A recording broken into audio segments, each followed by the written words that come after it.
$10,000 in a few hours a day from anywhere. Do you want to earn $10,000 a month in just a few hours a day from anywhere? I present to you trading. Trading is trading various commodities on the stock exchange through a broker. You can trade with your own capital, or you can also trade with foreign capital through prop companies. The main question is whether trading is right for you because according to statistics, 90% of all traders lose money on it in the long term, and in order for you to be profitable, you have to get among the 10% who earn money on it. In order to be able to earn money, you have to learn several things and be patient, because trading cannot be learned quickly. If you focus on it intensively, you can become stably profitable in 6 to 12 months. Yes, it is a long journey and trading is definitely not for everyone. Strategy. Every trader must have their own elaborate strategy tested by time on a certain commodity. There are many strategies and every trader looks at different financial analytical tools. But basically you have to learn the most basic ones on which you will build. You will have to look at charts a lot to choose the commodities you want to trade, and through which financial instruments you will trade them. And you also have to decide whether you want to be a day trader, which is trading within a maximum of 1 day, and a scalp trader makes trades for only a few minutes and catches the smallest movements on the chart. And then you can be a swing trader who opens positions for days to weeks. Of course, depending on the time for which you open trades, you have to adapt the strategy. RR management. RR in trading, which stands for risk-reward ratio, is a key concept that helps traders assess the potential profit compared to the risk they take on a trade.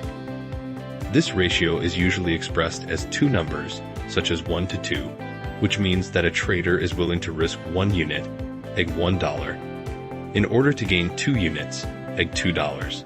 How to apply it? When planning a trade, you should first determine how much you are willing to risk on a given trade, egg by setting a stop loss, and then determine how much profit you would like to make, egg by setting a take profit. The RR ratio will help you decide whether the trade is profitable. Example.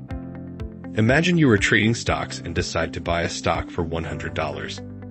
You set your stop loss at $95, risking $5, and your take profit at $110, targeting a profit of $10. In this case, your RR ratio is 1 to 2 because you are risking $5 to gain $10. This ratio indicates that the trade is potentially profitable if you have the right strategy and market analysis. Remember that good RR ratios can help improve your trading results, but it is also important to keep other factors in mind, such as your overall strategy and market conditions. Money management. Money management is a key concept in trading that focuses on managing and protecting your capital. The goal of money management is to minimize the risk of losses and maximize potential profits. Applying effective money management will help you maintain control over your investments and prevent large losses that could threaten your trading account. How to apply money management in trading. Determining position size. Before each trade, you should determine how much money you are willing to risk. It is usually recommended to risk no more than 1 to 2% of your total capital per trade. Using stop-loss orders. A stop-loss order will help you limit your losses by automatically closing your position if the price reaches a certain level. This way, you can protect your capital from large losses. Portfolio diversification. Instead of investing all your money in one asset, it is a good idea to spread your investments across different assets.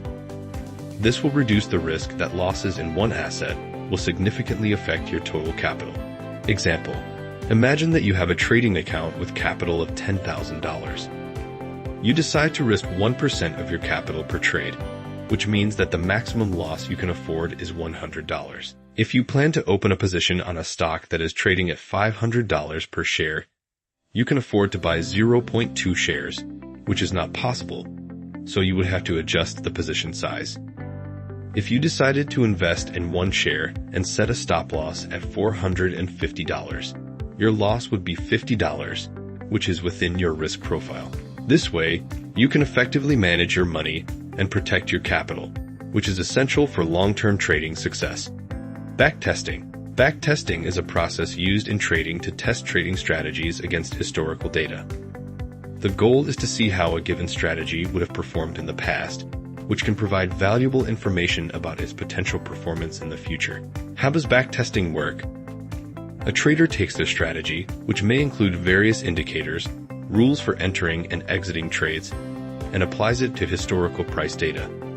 This way, they can see how much they could have made or lost if they had used that strategy in the past. Example: imagine you have a strategy that says to buy a stock when its 50-day moving average crosses over its 200-day moving average, known as a golden cross. Using backtesting, you would take the stock's historical data and see how many times you would have bought and sold using that strategy and what your total profit or loss would have been. If the results show that the strategy has been profitable in the past, you can consider using it in real trading. Backtesting is therefore an important tool for traders because it helps verify the effectiveness of strategies and minimize risk when trading in financial markets. Mechanical market analysis. Choosing a broker. In order to open a position, you must have an account with a broker. The choice of broker is of course up to you. I recommend watching some videos about it so that you choose the right one because some have high fees.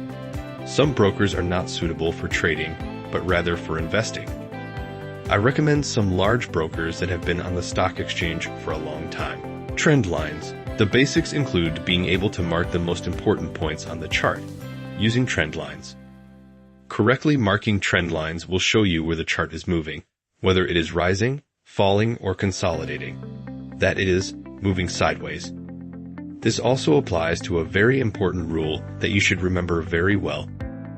Trend is your friend until the end. This simple rule means always open trades ideally with the trend because then you have a greater chance of success.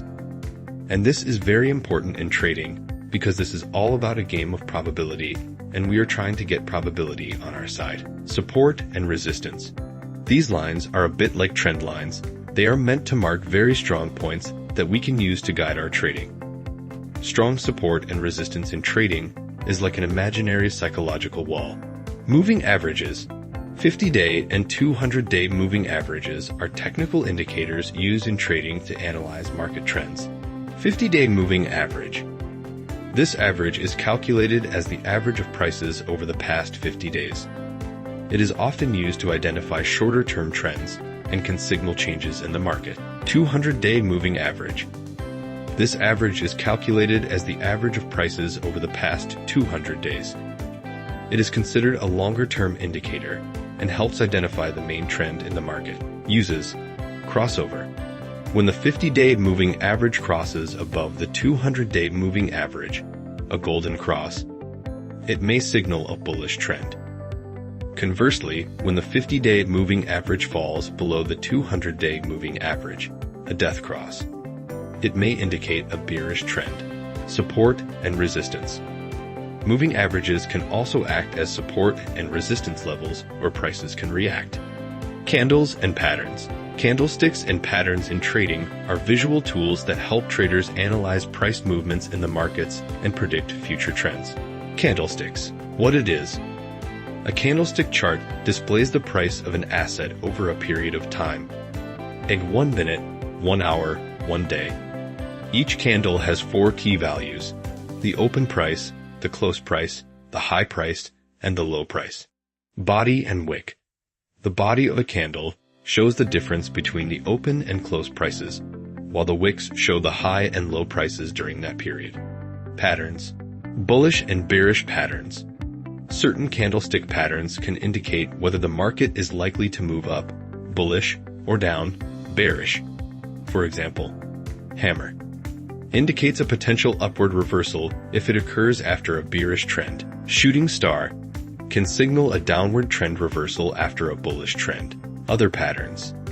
Patterns such as head and shoulders, double top, double bottom, etc. are compound patterns that can signal strong trends or reversals. Trading uses. Trend identification. Candlesticks and patterns help traders identify the current trend in the market and make decisions about entry or exit. Trade planning. Traders often use patterns to determine entry and exit levels and set stop losses. Candlestick charts and patterns are popular because they provide a quick and clear visual overview of market psychology and the behavior of market participants. What should I trade? Of course, what to trade. Details on the different types of assets you can trade, including gold, oil, ETFs like the S&P 500 and NASDAQ, cryptocurrencies, and Forex. Each of these assets has its own specific characteristics, trading hours, and volatility. Let's take a closer look. Gold. Opening hours. Gold is traded on exchanges around the world, but the main markets are in London and New York. The London market is open from 8 o'clock to 16:30 Greenwich Mean Time, while New York is open from 13:30 to 20 o'clock Greenwich Mean Time. Volatility. Gold is considered a safe haven asset, but its price can be volatile, especially during periods of economic uncertainty. It can move 1 to 2% per day, but volatility can be higher during times of crisis. Leverage. Gold trading is typically done with leverage of 110 to 120, depending on the broker and regulations. Oil. Opening hours. Oil is traded on exchanges such as NYMEX and ICE. The main trading hours are from 14 o'clock to 20:30 Greenwich Mean Time. Volatility. Oil is a highly volatile commodity, with price movements that can be as high as 3 to 5% per day, especially in response to inventory reports, geopolitical events, or changes in demand. Leverage. Oil trading is typically done with leverage of 110 to 120. ETFs, S&P 500 and NASDAQ. Opening hours. S&P 500 and NASDAQ ETFs are traded on the NYSE and NASDAQ exchanges, which are open from 14:30 to 21 o'clock Greenwich Mean Time. Volatility. ETF volatility can be lower than that of individual stocks, but can still be affected by the overall market. Daily movements are typically around 1 to 2%. Leverage. For ETFs, leverage typically ranges from 1 to 2 to 1 to 5, depending on the broker. Cryptocurrencies. Opening hours. Cryptocurrencies are traded 24/7, meaning you can trade at any time. Volatility. Cryptocurrencies are known for their extreme volatility. Prices can fluctuate by 5 to 10% in a matter of hours, which can present both opportunities and risks. Leverage. Cryptocurrency trading can have leverage of up to 1 to 100, but this is very risky and caution is advised. Forex. Opening hours. The Forex market is open 24 hours a day, 5 days a week, with major trading centers in London, New York, Tokyo, and Sydney. Volatility. Volatility in the Forex market varies by currency pair. Major pairs, EUR/USD, typically have lower volatility, 0.5 to 1%, while exotic pairs can be much more volatile. Leverage. Leverage of 150 to 1 to 200 is commonly used in Forex, depending on the broker and regulations. Conclusion. When choosing what to trade, consider your investment goals, risk tolerance, and the time you can devote to monitoring the market. Each asset has its own advantages and disadvantages, and it is important to do thorough research and possibly consult an expert before you start trading.